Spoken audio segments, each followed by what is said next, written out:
sehat kepada anak-anak semua. Kita bertemu kembali pada pelajaran Bahasa Indonesia kelas 6. Pembelajaran Bahasa Indonesia hari ini sedikit berbeda karena Mr. Robi tidak bisa meet secara langsung dengan kalian. Tapi Mr. Robi buatkan video pembelajaran ini untuk kalian tonton nantinya. Hari ini kita akan membahas soal review tema 1 sampai dengan tema 5 yang sudah kalian kerjakan. Soal tersebut kalian dapat gunakan untuk latihan persiapan ulangan akhir semester 1. Baik, kita langsung saja dan kalian simak dengan baik pembahasannya.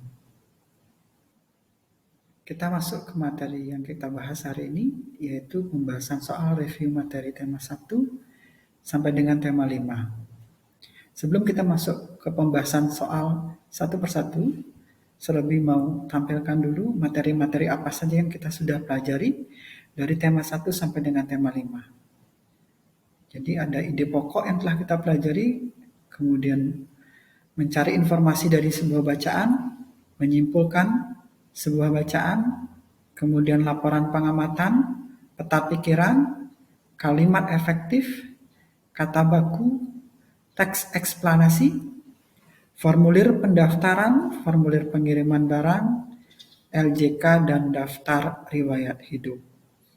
Nah, semua materi itu kalian harus kuasai, kalian harus pahami untuk nantinya kalian bisa manfaatkan, kalian bisa gunakan nanti untuk persiapan atau kalian gunakan untuk menjawab soal-soal pada ulangan akhir semester 1.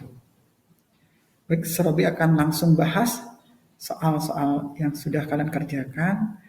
Kita mulai dari yang uraian, dari nomor 1. Soal nomor 1 yaitu disuruhannya lah tentukan ide pokok paragraf ke-1 pada bacaan di atas. Nah, kebetulan paragrafnya sudah Robi potong di sini, Robi tampilkan yang paragraf 1 saja. Nah, untuk kita mencari ide pokok dari sebuah paragraf, yang kalian harus ingat adalah yang pertama, ide pokok itu terletak pada kalimat utama. Kalimat utama dapat terletak di awal paragraf atau di akhir paragraf. Nah, lalu bagaimana caranya kita mencari ide pokoknya? Nah, kita bandingkan kalimat awal dan kalimat akhir paragraf. Nah, kalimat manakah yang memiliki makna lebih luas atau mewakili isi dari paragraf tersebut? Nah, jika kalian sudah temukan apakah yang lebih luas maknanya itu kalimat pertama atau kalimat terakhir, maka kalimat tersebut kalian harus sarikan atau kalian harus ambil isinya, itulah yang menjadi ide pokok dari paragraf. Nah, kalian lihat di sini paragrafnya, jadi mungkin Robi bacakan, gerhana bulan terjadi saat sebagian atau keseluruhan penampang bulan tertutup oleh bayangan bumi. Itu terjadi bila bumi berada di antara matahari dan bulan pada satu garis lurus yang sama, sehingga sinar matahari tidak dapat mencapai bulan karena terhalangi oleh bumi. Nah, kalau kita lihat di sini ada dua kalimat, di mana kalimat pertama dan kalimat terakhir gitu ya.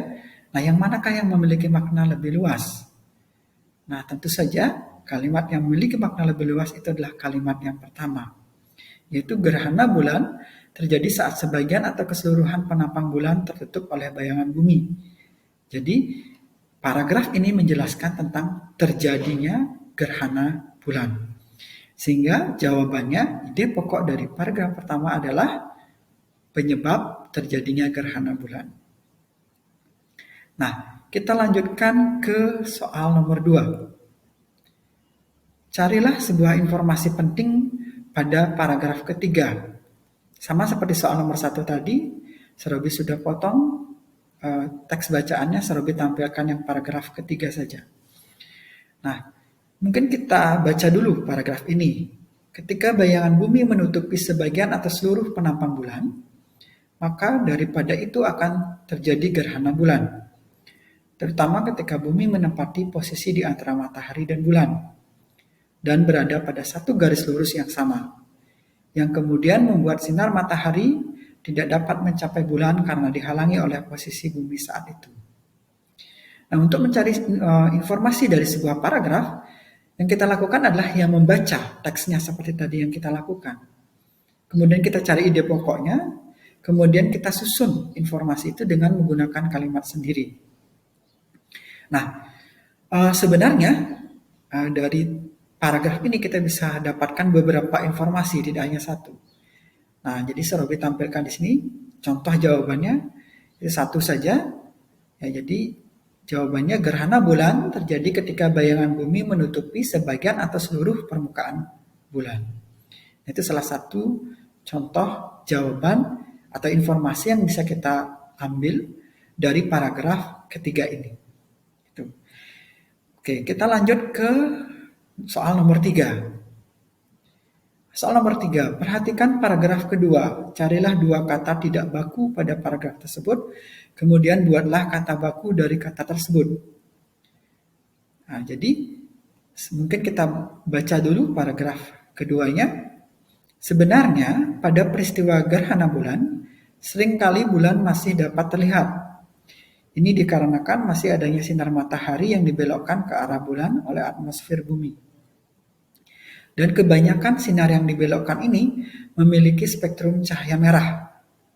Itulah sebabnya pada saat gerhana bulan, bulan akan tampak berwarna gelap. Bila berwarna merah, bisa berwarna merah, tembaga, jingga, ataupun coklat. Nah, sebelum kita menjawab ini, jadi Robi ingin mengingatkan kalian tentang kata baku dan tidak baku. Kata tidak baku adalah kata yang tidak sesuai dengan kaidah atau aturan bahasa Indonesia yang baik dan benar. Nah, untuk mengetahui atau mengecek kata itu baku atau tidak baku, kita bisa menggunakan KBBI. Nah, dari paragraf ini kita bisa temukan beberapa kata tidak baku. Ya, jadi jawabannya, nah kalian bisa temukan di sini ada kata seringkali. Nah, jadi kalau kita cek di KBBI, jadi kata seringkali ini penulisannya yang tidak benar. Seharusnya antara kata sering dengan kali itu harus dipisahkan. Nah, kemudian yang kedua adalah kata atmosfer di sini. Ya, kata atmosfer ini seharusnya penulisannya adalah atmosfer. Ya, kalau kita cek di KBBI, penulisan yang benar adalah atmosfer. Kemudian juga ada kata coklat di sini. Ya, jadi kata coklat. Nah, penulisan yang benar atau yang bakunya adalah coklat. Jadi ada huruf E di antara huruf K dan L pada kata coklat. Oke, kita lanjut ke soal nomor 4. Soal nomor 4, perhatikan paragraf ketiga. Carilah satu kalimat tidak efektif pada paragraf tersebut. Kemudian buatlah kalimat efektifnya. Ya, paragraf ini tadi sudah kita sempat baca. Nah, kita cermati sekarang untuk mencari kalimat tidak efektifnya. Nah, tapi sebelumnya Robi mau ingatkan kepada kalian, apa itu kalimat tidak efektif dan apa itu kalimat efektif. Nah, kalimat tidak efektif adalah kalimat yang tidak sesuai dengan kaidah bahasa Indonesia yang baik dan benar. Nah, penyebab sebuah kalimat itu menjadi kalimat tidak efektif yang pertama, penggunaan ejaan atau tanda baca yang salah atau tidak sesuai dengan PUEBI. Kemudian yang kedua, strukturnya salah atau tidak sistematis. Kemudian yang ketiga, boros kata. Yang keempat, kalimat tersebut menimbulkan kerancuan makna atau ambigu. Nah, kalau kita cermati dari kalimat-kalimat yang terdapat pada paragraf ketiga ini, nah kita bisa dapat temukan ada kalimat pertama ini yang susunan kata-katanya nggak tepat. Kemudian boros kata. Jadi artinya ada kata yang bisa kita hilangkan. Sehingga jawabannya, jadi kalimat pertama ini yang tidak efektif. Kemudian perbaikannya yang kita bisa lakukan adalah untuk memperbaiki kalimat pertama ini dengan menghilangkan kata daripada itu. Sehingga jawabannya atau kalimat yang tepatnya, kalimat yang benarnya adalah ketika bayangan bumi menutupi sebagian atau seluruh penampang bulan, maka akan terjadi gerhana bulan. Yaitu kalimat efektifnya. Jadi dengan cara kita hilangkan kata daripada itu. Kita lanjutkan ke soal nomor 5. Nah, soal nomor 5, ubahlah formulir pendaftaran di bawah ini menjadi bentuk narasi atau kalimat. Nah, kalian diberikan formulir pendaftaran atau sebagian atau penggalan dari formulir pendaftaran anggota perpustakaan. Nah, untuk dapat mengubahnya menjadi narasi, ya kalian bisa menjelaskan, setiap data pada formulir tersebut dengan menggunakan kalimat kalian sendiri. Tapi ingat, gunakanlah kalimat yang efektif dan kata-kata yang baku. Nah, untuk jawaban dari soal nomor 5 ini, sebagai contoh, jadi mungkin bisa saja jawabannya berbeda kalimatnya, namun yang Sorobi contohkan di sini seperti ini. Gede Cenik akan mendaftar menjadi anggota perpustakaan. Gede Cenik lahir di Denpasar tanggal 2 Agustus 2008. Gede Cenik adalah siswa kelas 6A. Jadi setiap data yang terdapat pada formulir ini kita jelaskan dengan menggunakan kalimat sendiri. Baik, itu yang bagian uraian atau bagian yang Romawi 1 dari soalnya. Nah, kita lanjutkan ke bagian kedua atau bagian pilihan ganda. Kita lanjutkan dengan membahas soal pilihan ganda nomor 1 sampai dengan nomor 20. Kita mulai dari nomor 1 terlebih dahulu. Ya, jadi kita diberikan nomor 1, disuruh mencari ide pokok dari paragraf di bawah ini. Oke, sama seperti sebelumnya, jadi yang di bagian uraian tadi, beberapa hal yang perlu kita Sorobi ingatkan adalah ketika kita mencari ide pokok. Jadi yang pertama kita lakukan adalah tentukan yang mana merupakan kalimat utamanya. Jadi setelah kita temukan kalimat utamanya, maka kita akan mudah mencari ide pokoknya, karena ide pokok itu akan terdapat pada kalimat utama. Nah, kita cek sekarang pada paragraf ini, apakah kalimat pertama ini lebih luas maknanya dibandingkan dengan kalimat terakhir. Ya, jadi karena hanya ada dua kemungkinan, kalau tidak di kalimat pertama, maka di kalimat yang terakhir. Kita baca dulu paragrafnya. Ada cara untuk mengetahui keadaan cairan di tubuh kita. Caranya dengan melihat warna urin kita. Jika urinnya berwarna kuning pekat, itu tandanya kekurangan cairan. Namun jika warna urin kita putih, itu tandanya cairan dalam tubuh kita sudah cukup. Nah, berarti yang dibahas di sini, kalau kita lihat di kalimat pertama, itu tentang mengetahui keadaan cairan di tubuh kita. Kemudian kalimat terakhirnya terkait dengan warna putih pada urin yang menunjukkan bahwa cairan dalam tubuh kita cukup. Nah, sebenarnya secara keseluruhan lebih luas maknanya adalah kalimat pertama. Sehingga ketika kita cek di pilihan ini, jawaban yang tepat itu adalah cara mengetahui keadaan cairan tubuh. Nah, kita lihat dari paragraf ini, di kalimat pertamanya menunjukkan ide pokoknya. Kita lanjut ke nomor 2. Bacalah teks bacaan di bawah ini. Oke, kita baca dulu. Kemudian nanti kita cari kalimat utamanya. Teksnya Sorobi bacakan. Mengatur pola minum air itu ternyata sangat penting. Jangan sampai kita kekurangan cairan. Kenapa? Jika kekurangan cairan, kita bisa terkena dehidrasi. Saat dehidrasi, konsentrasi kita berkurang dan badan kita juga akan terasa lemas. Baik, berdasarkan letak kalimat utamanya, paragraf itu dibedakan menjadi 3. Yang pertama adalah paragraf deduktif, di mana kalimat utamanya terletak di awal paragraf. Kemudian yang kedua adalah paragraf induktif, di mana kalimat utamanya terletak di akhir paragraf. Sedangkan yang ketiga adalah paragraf campuran, di mana kalimat utamanya terletak di awal dan akhir paragraf. Pada paragraf ini kita cari manakah kalimat utamanya, apakah di awal atau di akhir. Kita lihat kalimatnya. Untuk kalimat awal, mengatur pola minum air itu ternyata sangat penting. Di kalimat terakhirnya, saat dehidrasi, konsentrasi kita berkurang dan badan kita juga akan terasa lemas.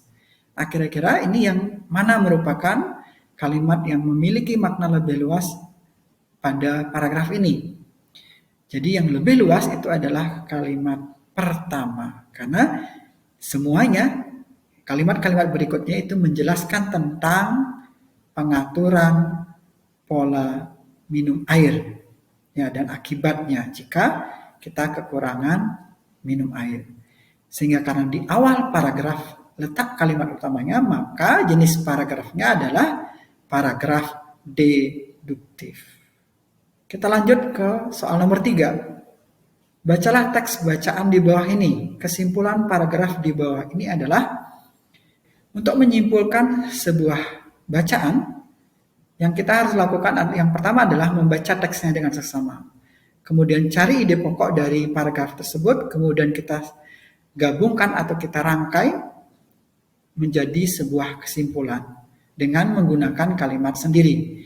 Kita lakukan tahap pertama, yaitu kita baca paragrafnya. Kelebihan cairan juga tidak baik untuk tubuh.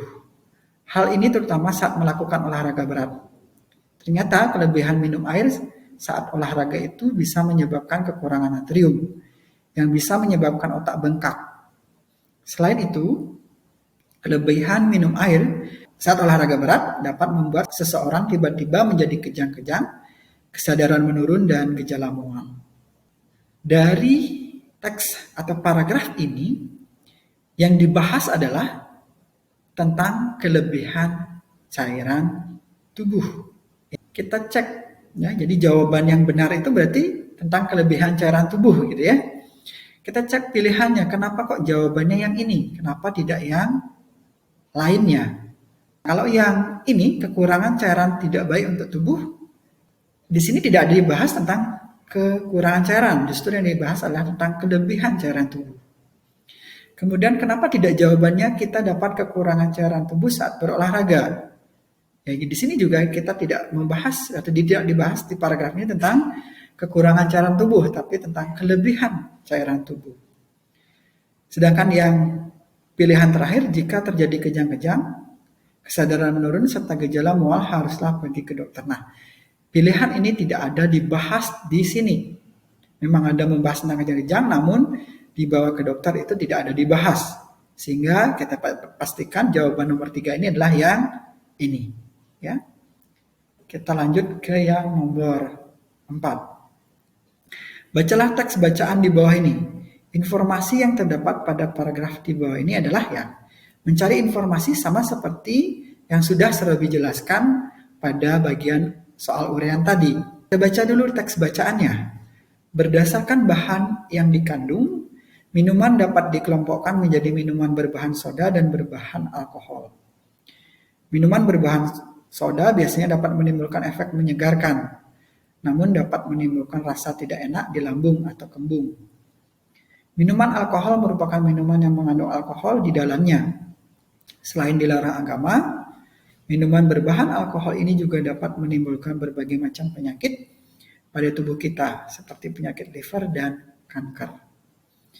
Informasi yang terdapat pada teks tersebut atau paragraf tersebut, kita lihat pilihannya anak-anak.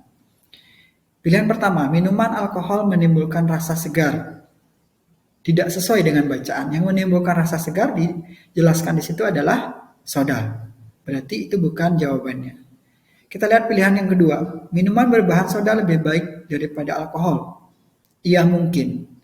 Kita cek dulu pilihan yang lainnya. Pilihan ketiga, minuman berbahan soda dapat menimbulkan penyakit. Nah, ini tidak ada dijelaskan di sini. Yang justru yang menimbulkan penyakit dijelaskan adalah liver dan kanker. Itu adalah alkohol. Kemudian pilihan yang terakhir, minuman beralkohol dapat menimbulkan penyakit radang. Nah, sama sekali tidak dijelaskan di situ menimbulkan penyakit radang. Tadi yang mungkin jawabannya adalah minuman yang berbahan soda lebih baik daripada alkohol. Iya. Ya, di situ dijelaskan seperti itu. Namun artinya di sini kan dibandingkan. Walaupun sebenarnya soda juga nggak baik ya, tetapi kita sesuai dengan bacaan, maka informasi yang diambil di sini adalah ya, jadi kalau dibandingkan soda dengan alkohol, ya soda lebih baik. Kita lanjutkan ke nomor 5. Ya, kita diberikan sebuah teks berupa laporan hasil pengamatan. Kemudian kita disuruh mengecek ya bagian ya kalimat pertamanya merupakan bagian yang mana. Kita lihat sistematikanya. Jadi untuk laporan itu ada judul atau nama kegiatan, kemudian ada tujuan, kemudian ada waktu dan tempat, kemudian ada pelapor atau nama yang membuat laporan hasil pengamatan, kemudian ada hasil pengamatan dan penutup. Kita lihat di kalimat pertama dari laporan ini, kita coba bacakan. Pada hari Minggu 6 September 2020, saya mengunjungi kawasan tepi Sungai Badung. Kalimat ini menunjukkan waktu dan tempat ya. Jadi waktunya adalah Minggu 6 September 2020, sedangkan tempatnya adalah tepi Sungai Badung. Nah, jawabannya waktu dan tempat. Oke, kita lanjutkan ke soal nomor 6. Langkah pertama dalam menyimpulkan bacaan adalah, nah sebelum kita jawab ini kita cari tahu dulu langkah-langkah dari menyimpulkan itu apa saja. Yang pertama adalah membaca teks dengan seksama. Kemudian yang kedua adalah mencari ide pokok dari tiap paragraf.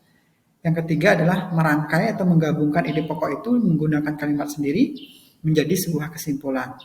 Sehingga kita dapat simpulkan untuk langkah pertama dari menyimpulkan, jadi jawabannya adalah membaca teks bacaan dengan seksama.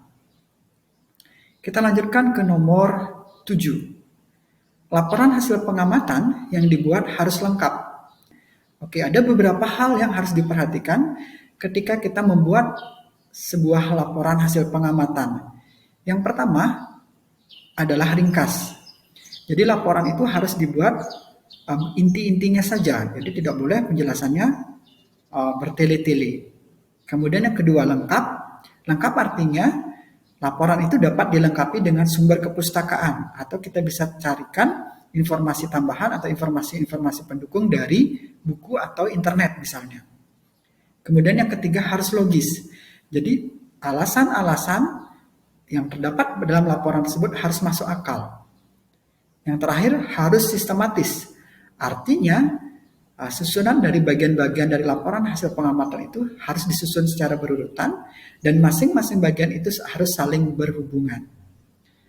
Dengan demikian kita dapat simpulkan jawaban soal nomor 7 ini adalah yang ini. Laporan yang dibuat haruslah dilengkapi dengan sumber-sumber kepustakaan. Jadi makna lengkap di situ adalah yang ini, yang D ya, yang bagian pilihan yang terakhir. Oke, kita lanjut ke soal nomor 8. Fungsi dari laporan hasil pengamatan adalah, ada beberapa fungsi dari laporan hasil pengamatan. Jadi yang pertama, laporan hasil pengamatan itu adalah merupakan bentuk pertanggungjawaban dari sebuah kegiatan. Kemudian yang kedua, laporan hasil pengamatan itu bisa menjadi sumber informasi tentang kegiatan yang kita laksanakan.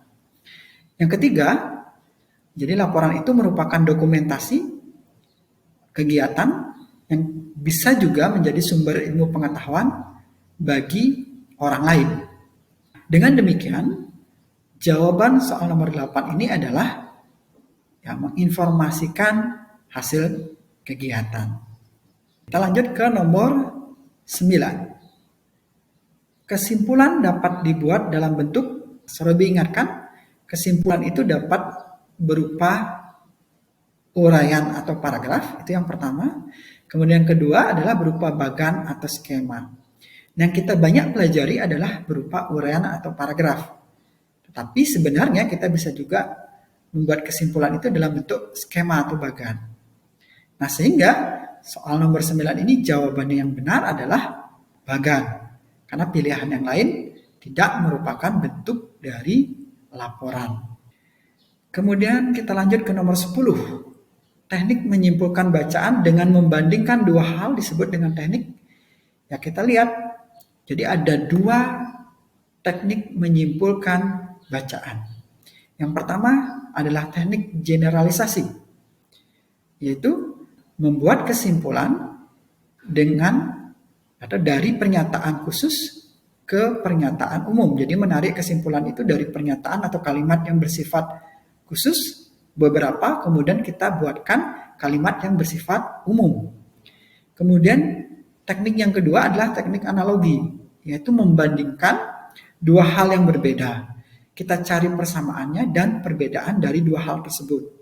Dengan demikian, karena di sini adalah membandingkan dua hal, maka teknik yang digunakan adalah teknik analogi.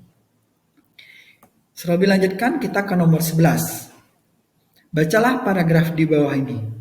Paragraf di bawah ini termasuk bagian titik-titik dari teks eksplanasi. Sebelum kita jawab ini, kita harus tahu dulu, teks eksplanasi itu terdiri dari 3 bagian. Yang pertama adalah bagian pernyataan umum. Kemudian bagian kedua adalah deretan penjelas atau urutan sebab akibat. Sedangkan bagian yang ketiga atau terakhir adalah interpretasi. Nah, kita lihat masing-masing ciri-ciri dari bagian-bagian teks eksplanasi tersebut. Yang pertama, pada pernyataan umum itu biasanya pada bagian pembuka berisi perkenalan, dijelaskan tentang apa dan mengapa kejadian itu bisa terjadi atau fenomena itu terjadi. Biasanya bersifat menarik.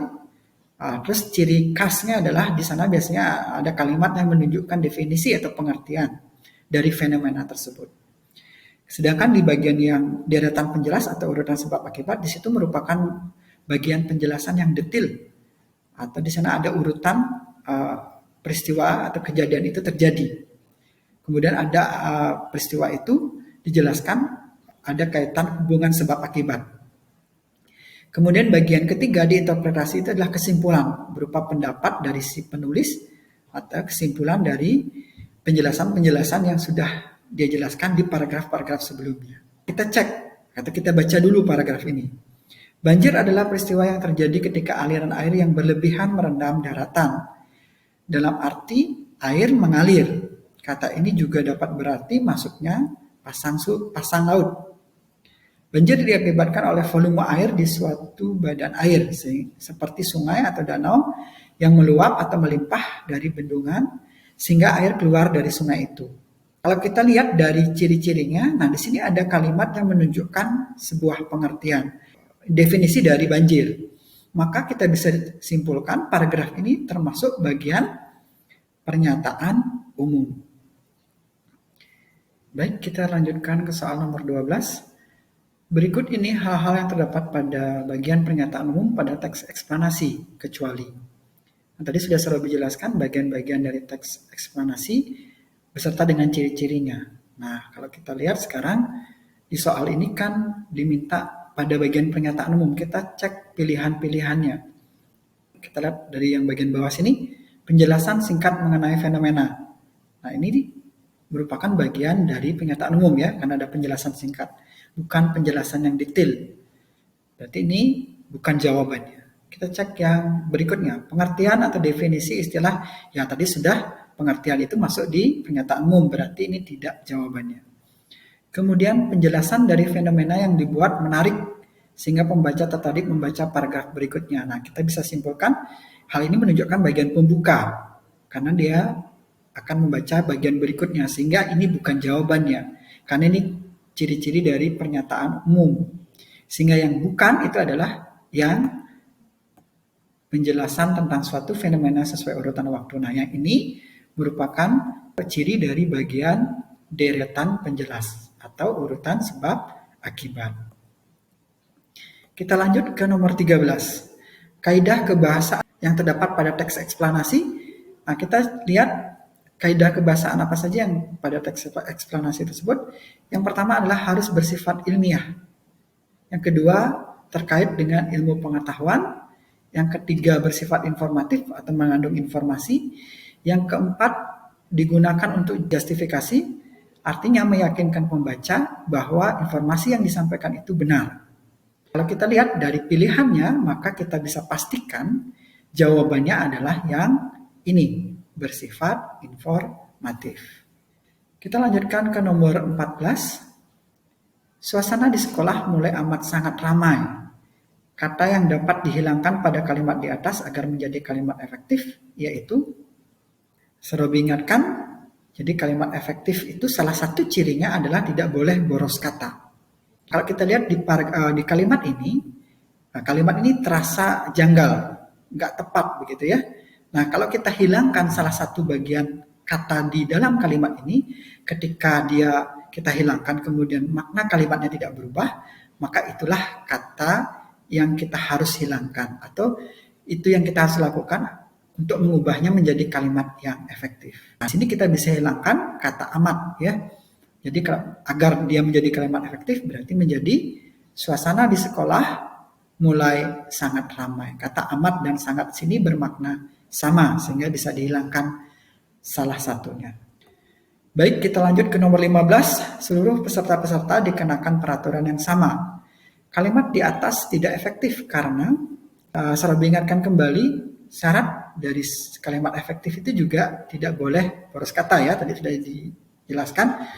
Kalau kita lihat kalimat ini mengandung kata yang berlebihan atau kata itu bisa kita hilangkan.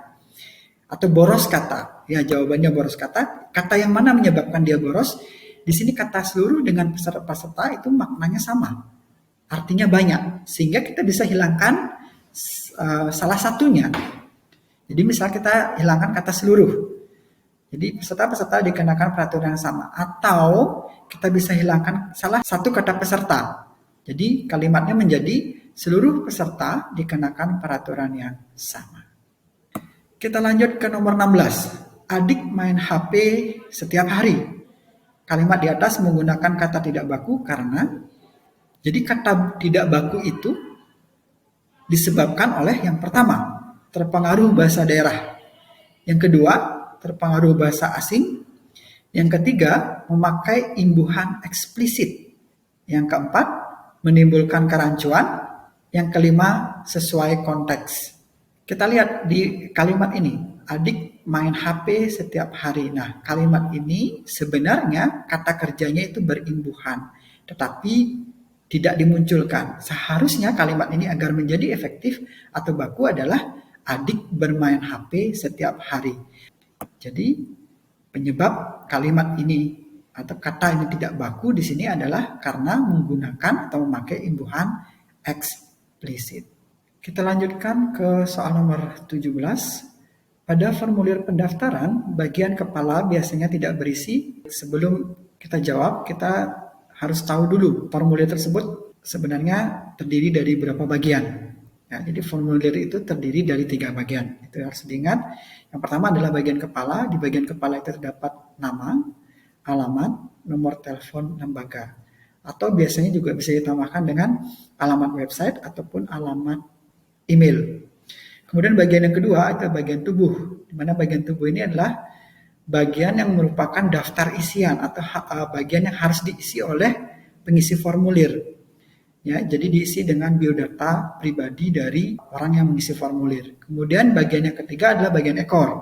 Di bagian ekor itu biasanya terdapat tanggal dan nama tempat pengisian formulir, kemudian tanda tangan dan nama orang yang mengisi formulir. Nah, di sini diminta adalah pada formulir pendaftaran bagian kepala biasanya tidak berisi, jadi tidak berisi. Nah, jawabannya bisa dipastikan adalah yang ini, tanggal pembuatan atau pengisian formulir, karena ini terdapatnya di bagian ekor bukan di bagian kepala. Kita lanjut ke nomor 18. Perhatikan daftar riwayat hidup di bawah ini. Urutan penulisan data yang benar untuk mengisi formulir adalah, kita cek ya, kita urutkan. Kita cek dari formulirnya sendiri, kemudian kita cocokkan dengan pilihannya. Kita lihat pilihannya di sini, yang pertama semua niputu manis, berarti ini nggak usah diragukan, pasti semua betul. Jadi nama ini niputu manis. Kemudian yang bagian berikutnya adalah perempuan. Nah, tapi di sini ada betina. Nah, di sini kita lihat yang kedua itu adalah jenis kelamin. Nah, untuk manusia tepatnya kita gunakan perempuan. Jadi D ini bukan pilihan, berarti ini salah. Kemudian yang ketiga itu tanggal lahir, kita cek. Yang diminta adalah tanggal lahir. Nah, 2 Agustus 2008. Yang ini Denpasar, ini Jalan Jepun. Ya, kita bisa pastikan berarti jawabannya adalah yang ini. Ya, karena sudah sampai sini, sisanya pasti betul ya. Jadi ini yang lainnya nggak mungkin karena sudah kita seleksi tadi ya. Jawaban yang benar adalah yang ini. Baik, nomor 19. Berikut ini yang tidak perlu diisi pada formulir pengiriman barang adalah yang tidak perlu diisi. yang tidak perlu diisi. Nah, pada formulir pengiriman barang ada Serobi bagi menjadi 3 bagian penting gitu ya. Yang pertama adalah di bagian pengirim. Di bagian pengirim itu hal apa saja sih yang harus kita isi? Yang pertama adalah nama, kemudian alamat lengkap. Jadi yang dimaksud alamat lengkap itu adalah nama jalan, kecamatan, kabupaten atau kota gitu ya. Kemudian nama provinsi, sebaiknya juga dilengkapi dengan kode pos dan nomor telepon. Kemudian di bagian kedua adalah di bagian penerima. Sama seperti di bagian pengirim, datanya juga harus lengkap dari nama dan alamat, serta bila perlu dilengkapi dengan kode pos dan nomor telepon. Kemudian bagian yang ketiga adalah bagian keterangan barang, di mana pada bagian keterangan barang ini biasanya berisi jenis barang, kemudian berat dari barang tersebut, kemudian jenis layanan dan biaya. Kalau kita lihat di sini, di soal ini, yang tidak perlu kita isi pada formulir, ya tentu saja yang selain dari yang sudah Serobi jelaskan. Maka jelas yang tidak perlu diisi adalah tempat tanggal lahir, karena ini adanya di formulir pendaftaran gitu ya, atau daftar riwayat hidup. Baik, kita lanjut ke nomor terakhir untuk pilihan ganda. Soalnya berikut ini yang bukan merupakan petunjuk pengisian LJK adalah, ya, jadi LJK itu adalah lembar jawaban komputer yang diisi biasanya untuk ujian, kemudian diperiksa menggunakan komputer atau scanner ya. Ada beberapa hal yang harus diperhatikan dalam pengisian LJK, ini sudah pernah saya jelaskan di pembelajaran kita yang sebelumnya. Nah, kita cek dari pilihannya saja langsung. LJK tidak boleh basah, kotor, robek, dan terlipat. Iya, ini tidak boleh terjadi pada saat pengisian LJK. Kemudian pilihan yang kedua, pengisian LJK haruslah jelas, benar, dan lengkap. Tentu saja, ini benar ya, pasti. Kemudian yang pilihan berikutnya, LJK diisi dengan menggunakan pensil 2B. Iya, jadi harus diisi dengan menggunakan pensil 2B. Pilihan yang terakhir, jika jawaban salah, maka jawaban diberi 2 garis sejajar atau sama dengan, kemudian silang jawaban lain yang kamu anggap benar. Nah, ini tidak boleh dilakukan pada pengisian LJK. Jika jawaban itu salah atau kamu ingin perbaiki, yang harus kita lakukan adalah dihapus. Tidak boleh diberikan tanda sama dengan. Jadi dihapus dengan bersih, kemudian disilang jawaban lain yang kamu anggap benar. Ini ada di penunjuk nomor 8 yang kalian bisa lihat di situ. Oke, mungkin itu untuk bagian pilihan ganda. Oke, kita masuk ke pembahasan soal isian. Ada 10 soal, kita mulai dari nomor 1. Ide pokok terdapat pada kalimat, nah ini sudah Serobi jelaskan ya, seorang tadi, jadi jelas jawabannya adalah pada kalimat utama. Lanjut soal nomor 2, jika kalimat utama terletak pada akhir paragraf, maka termasuk paragraf, ini juga sudah Serobi jelaskan tadi, berarti kita bisa tahu jawabannya bahwa kalau di akhir dia termasuk paragraf induktif. Kita lanjut ke nomor 3, teks yang isinya menjelaskan suatu fenomena alam atau sosial disebut dengan teks. Ya jelas ini jawabannya adalah teks eksplanasi. Jadi teks inilah yang kita pelajari di semester 1 kelas 6. Jadi teks eksplanasi. Jadi menjelaskan fenomena. Kata kuncinya adalah menjelaskan. Kita lanjut ke nomor 4, kepanjangan dari LJK. Nah, LJK ini adalah sebuah singkatan. Tadi sudah Serobi bahas sedikit tentang LJK. Nah, LJK itu kepanjangannya adalah lembar jawaban komputer. Jadi LJK itu adalah formulir isian berupa selembar kertas yang isinya dapat diolah secara otomatis dengan komputer dengan menggunakan mesin pemindai atau scanner. Jadi singkatannya atau kepanjangannya adalah lembar jawaban komputer. Baik, kita lanjut ke nomor 5. Kurikulum vitae disebut juga dengan, ya jadi kurikulum vitae ini adalah pernyataan tertulis yang memuat data diri, berisi biodata, riwayat pendidikan, riwayat pekerjaan yang ditujukan untuk orang lain. Nah, ada nama lainnya. Jadi nama lainnya adalah daftar riwayat hidup. Oke, kita lanjut ke nomor 6. Tanda tangan orang yang mengisi formulir terdapat pada bagian titik-titik dari formulir. Nah, ini sudah Serobi jelaskan tadi tentang bagian-bagian dari formulir. Serobi nggak jelaskan kembali. Kita bisa tahu bahwa bagian tanda tangan itu terletak pada bagian ekor dari formulir. Lanjut nomor 7, adik belajar nari di sekolah. Kalimat di atas tidak efektif. Perbaikannya adalah, jadi kalimat efektif itu memiliki struktur yang tepat dan menggunakan kata baku. Jadi di sini kata nari ini tidak tepat digunakan pada kalimat ini karena menggunakan imbuhan yang eksplisit. Jadi perbaikannya menjadi adik belajar menari di sekolah. Jadi awalan me pada kata nari, jadi kata dasarnya tari diberikan awalan me seharusnya menjadi menari. Di sini awalan me-nya dihilangkan sehingga menjadi kalimatnya menjadi tidak efektif. Ya, kita lanjut ke nomor 8. Proses fotosintesis membutuhkan karbon dioksida. Kalimat di atas menggunakan kata tidak baku, yaitu titik-titik seharusnya ditulis titik-titik. Kita cek sebenarnya ini kita bisa lakukan proses mengecek di KBBI. Kita cek satu kata, tetapi kita sebenarnya kita sudah punya kosakata gitu ya, baku dan tidak baku di dalam memori kita gitu. Nah, Robi pastikan proses ini sudah baku. Fotosintesis mungkin masih ragu, kita bisa cek di KBBI, membutuhkan pasti baku. Karbon dioksida mungkin bisa saja tidak baku. Kita bisa dicek di KBBI. Nah, jadi jawabannya adalah yang tidak baku itu adalah karbon dioksida. Nah, jadi penulisannya seharusnya antara kata karbon dengan dioksida itu tidak digabung. Nah, jadi fotosintesis ini sudah benar penulisannya. Jadi justru yang tidak benar atau yang tidak baku itu adalah fotosintesa. Yang benar adalah fotosintesis. Jadi ini sudah benar. Kita lanjut ke nomor 9. Bagian dari teks eksplanasi yang berisi penjelasan lengkap secara berurutan disebut. Nah, jadi bagian dari teks eksplanasi ini sudah dijelaskan. Di sini ada kata kunci lengkap. Maka kita bisa pastikan jawabannya adalah deretan penjelas atau urutan sebab akibat. Karena penjelasannya lengkap. Ya, jadi kalau penjelasan hanya sebagai perkenalan itu maka dia di bagian pernyataan umum. Ya, jadi ini penjelasan lengkap itu di deretan penjelas. Kita ke nomor terakhir sekarang. Ayahku pergi gawe naik mobil. Kata gawe pada kalimat di atas tidak baku karena kita bisa pastikan itu tidak baku.